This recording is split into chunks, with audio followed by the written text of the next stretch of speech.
Yo, what's up guys? Welcome back to another video. It's Friday. I hope everybody's having a great day today. It's also Valentine's Day. To start things off, US Department of Justice calls Bitcoin mixing a crime and arrest of software developer. Poor Larry Harmon.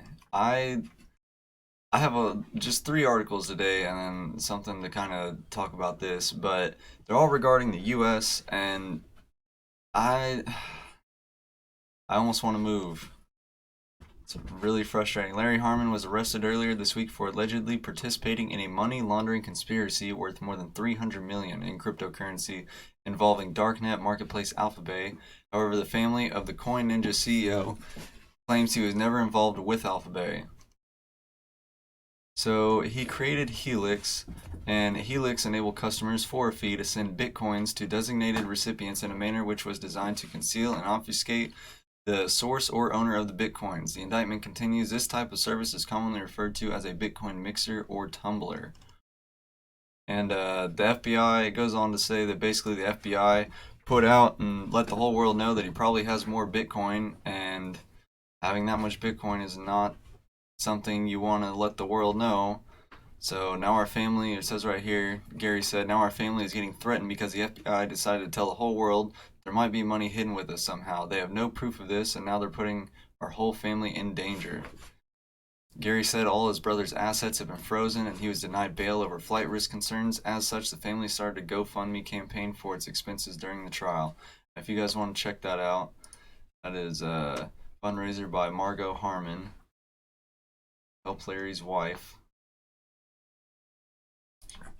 Yeah. Anyways, Gary said the authorities have already confiscated all of his brother's hardware wallets, and Margaret doesn't have any more Bitcoin at home. And then Margaret talks about Larry. Said Larry has always been an advocate for privacy. He doesn't know any bad guys from the dark web. He just wanted to help people have better privacy. She told CoinDesk Thursday. It's a basic right we are guaranteed in the Constitution. And that is very true. If they're going to tax Bitcoin as though it's gold, as though it's an asset, then I don't understand this.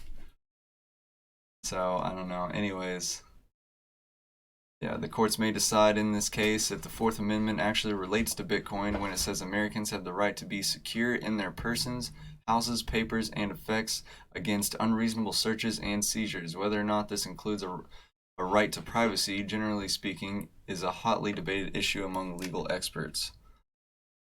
And then, yeah, that's just so frustrating.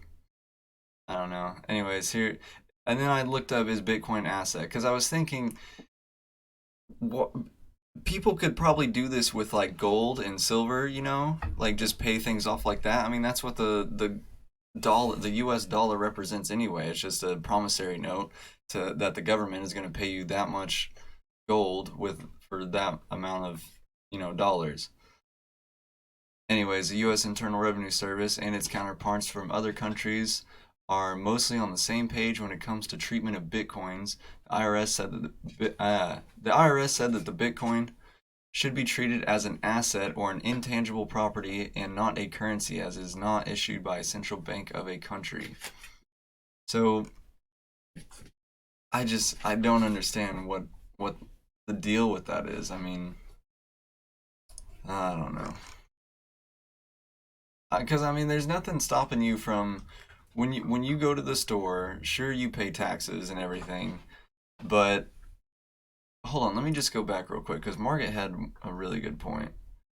It's kind of controversial. Where was it? Where was it? Where was it?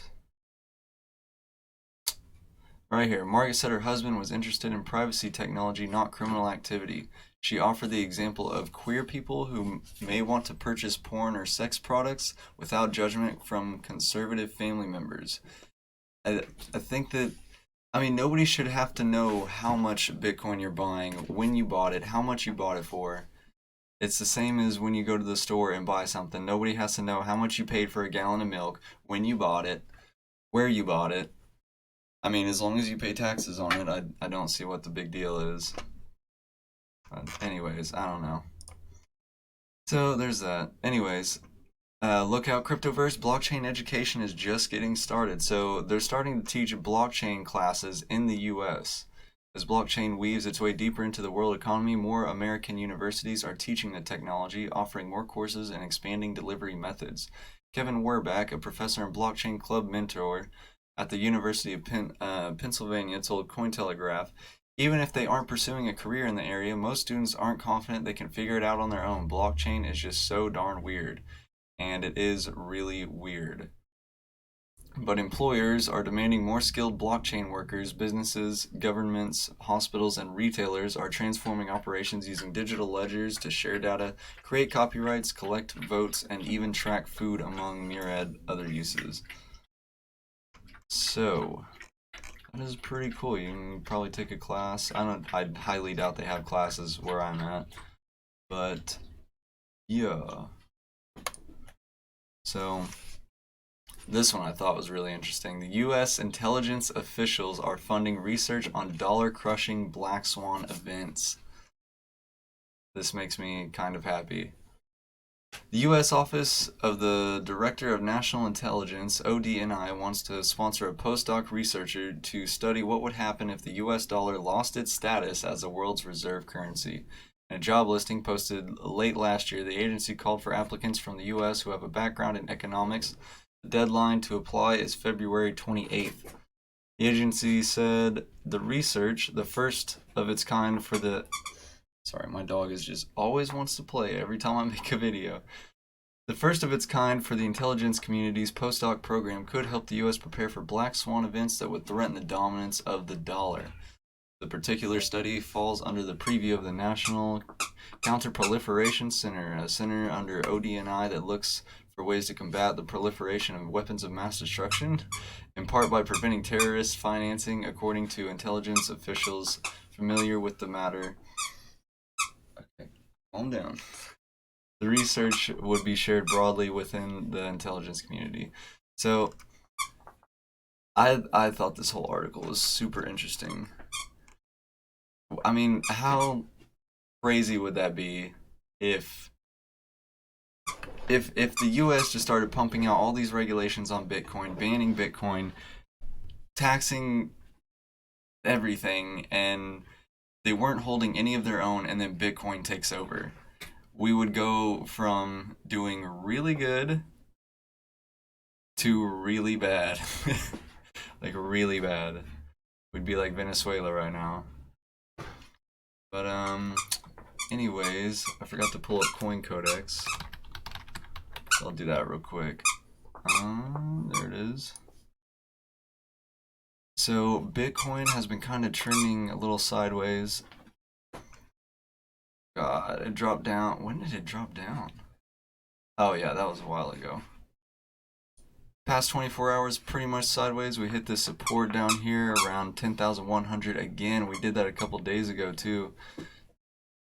1,000, that's 200, almost 200, almost 200. Just been kind of going sideways, waiting for something to happen. That's the 7-day. Look at this month. I mean, we're still climbing. We're just in this little sideways trend. We did it here, dipped down, shot up. Did it here, dipped down, shot up a little bit. Had to test a little bit of support, shot back up. So it's not doing too bad. Actually doing really good. Everything is in the green. My God. Today is a great day. Tezos, they just keep going up, man. Take a look real quick. Look at that. 7-day, 1 month, 3 month. Down here at $1. It's up at like $3 right now. Oh, look at the 24. What's going on here? Bitcoin 36%. Okay, that's yeah. Don't buy that. A lot of these I wouldn't touch with the 10-foot pole. But yeah. Anyways, hope you guys have a great day, and I will see you on Monday. Later.